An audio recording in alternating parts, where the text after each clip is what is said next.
Rumah Sakit Dr. Muwardi Solo, Jawa Tengah. Wilayah Solo kini memiliki predikat sebagai zona hitam COVID-19.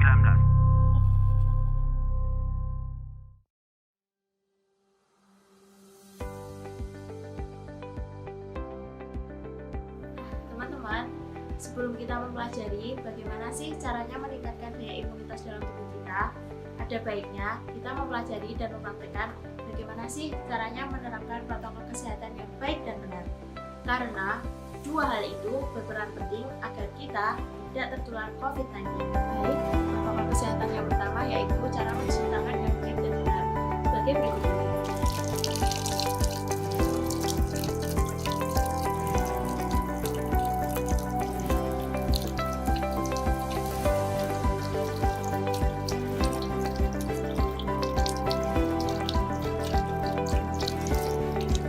Protokol kesehatan yang kedua yaitu cara memakai masker yang benar.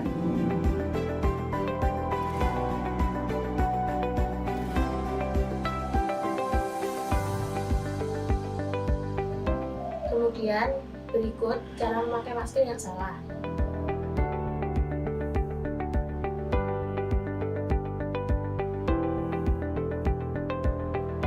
Penggunaan masker yang benar menjadi salah satu upaya pencegahan agar kita tidak tertular COVID-19. Salah satunya yaitu dengan menggunakan masker ganda. Masker ganda yang diperbolehkan yaitu yang pertama menggunakan masker medis, kemudian ditumpuk dengan menggunakan masker kain. Kemudian penggunaan masker ganda yang tidak diperbolehkan ada tiga. Yang pertama yaitu penggunaan masker medis yang ditumpuk dengan menggunakan masker medis juga. Kedua yaitu menggunakan masker kain yang ditumpuk dengan menggunakan masker kain juga. Dan penggunaan masker ganda yang ketiga yang tidak diperbolehkan yaitu menggunakan masker N95 dengan masker lain.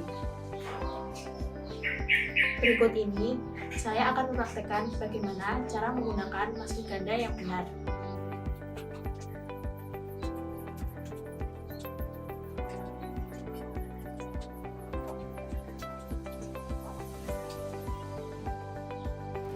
Kemudian protokol kesehatan yang ketiga yaitu cara melepas masker yang benar.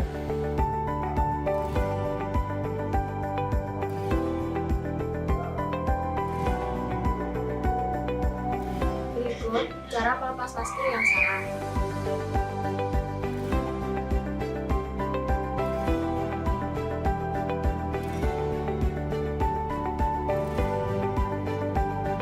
Protokol kesehatan yang terakhir yaitu cara menyimpan masker yang benar.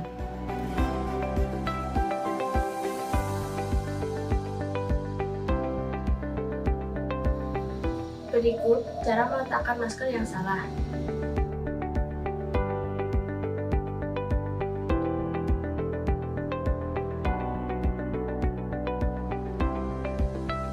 Gimana nih teman-teman? Sudah tahu dong pastinya gimana cara menerapkan protokol kesehatan yang baik dan benar. Selanjutnya kita mau bahas nih bagaimana caranya meningkatkan imunitas tubuh kita agar tetap fit dan tidak mudah sakit.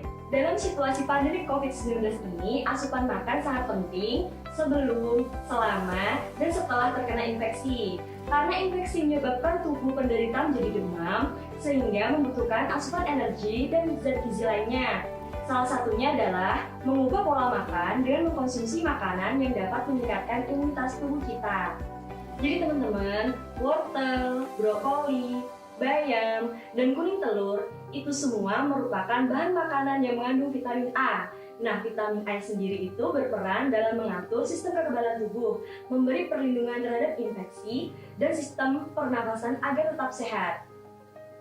Contoh yang lain seperti almond, sawi, buncis, dan kangkung itu semua merupakan bahan makanan yang mengandung vitamin E. Nah, vitamin E berperan sebagai antioksidan yang bertugas menetralkan radikal bebas di dalam tubuh. Selanjutnya, seperti pepaya, jeruk, tomat, dan jambu biji, semua itu merupakan bahan makanan yang mengandung vitamin C. Nah, vitamin C sendiri itu berperan dalam melindungi tubuh dari infeksi dengan cara merangsang pembentukan antibodi dan meningkatkan kekebalan tubuh. Contoh yang lainnya lagi seperti seafood, hati ayam, dan kacang-kacangan serta keju itu semua merupakan bahan makanan yang mengandung zinc. Nah, zinc sendiri berperan membantu mengoptimalkan kerja sistem kekebalan tubuh agar bekerja dengan baik.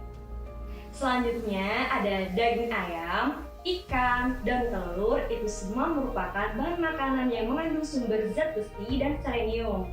Nah, zat besi dan selenium sendiri berperan sebagai mineral untuk pertumbuhan sel kekebalan tubuh.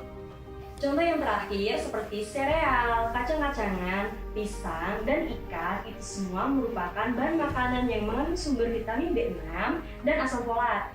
Nah, vitamin B6 dan asam folat sendiri berperan dalam pengaruhi produksi juga aktivitas sel kekebalan tubuh. Jadi teman-teman, dalam situasi pandemi COVID-19 ini, selain menerapkan protokol kesehatan dan menjaga asupan makan, melakukan aktivitas fisik secara rutin 30 menit sehari, sekurang-kurangnya 3-5 kali per minggu, sangat penting karena dapat meningkatkan sistem imunitas tubuh kita, meningkatkan produksi antibodi, dan mengeluarkan racun dalam tubuh kita. Bentuk latihan yang dapat kita lakukan di rumah seperti latihan aerobik dan latihan kekuatan. Keuntungan yang diperoleh dari latihan fisik berasal dari peningkatan curah jantung dan memanfaatkan oksigen dari darah. Jadi gimana teman-teman? Kalian pasti udah paham kan sama apa yang kakak-kakak tadi jelasin? Kalau kalian sudah paham, saya akan mengajak kalian semua untuk membahas mengenai bagaimana sih cara kita untuk mengatur atau manajemen stres yang kita alami selama pandemi. Hal ini sangat penting loh teman-teman untuk diketahui, karena jika kita tidak mengetahui bagaimana cara kita untuk mengatur stres yang kita alami, maka usaha-usaha yang kita lakukan sebelumnya menjadi sia-sia. Sebab stres merupakan faktor utama yang akan menyebabkan imunitas tubuh kita menjadi rendah. Jadi teknik yang pertama yaitu kita harus sadar dulu bahwa perasaan takut, cemas, gelisah merupakan hal yang normal, sehingga kita tidak perlu terbebani oleh pikiran akan ketakutan kita terhadap pandemi COVID-19 ini. Kemudian yang kedua, kita tetap menerapkan pola hidup sehat dan juga tetap beraktivitas dan tidak lupa untuk menerapkan protokol kesehatan.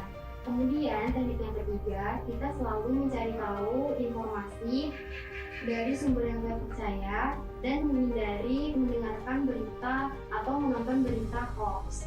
Kemudian yang keempat, jika kita merasakan stres, kita tidak boleh untuk mengkonsumsi alkohol maupun obat-obatan. Jika dirasa perlu, kita dapat menghubungi atau berkonsultasi dengan tenaga kesehatan baik di rumah sakit maupun di pelayanan kesehatan terdekat. Nah, gimana teman-teman? Udah paham kan bagaimana cara meningkatkan imunitas tubuh kita di tengah masa pandemi COVID-19 ini? Jadi kesimpulannya yaitu, cara meningkatkan daya imunitas tubuh yaitu dengan menerapkan protokol kesehatan, makan makanan yang dapat meningkatkan daya imunitas tubuh kita, seperti makanan yang mengandung vitamin A, C, E, B6, zinc, asam folat, selenium, dan zat besi, melakukan olahraga dan aktivitas fisik secara rutin selama 30 menit sehari dan sekurang-kurangnya 3-5 kali per minggu, serta melakukan manajemen stres dengan baik. A'udzu billahi minasyaitonir rajim. Bismillahirrahmanirrahim. Wa ayyuba idz nada rabbahu ana massaniyad durru wa anta arhamur rahimin.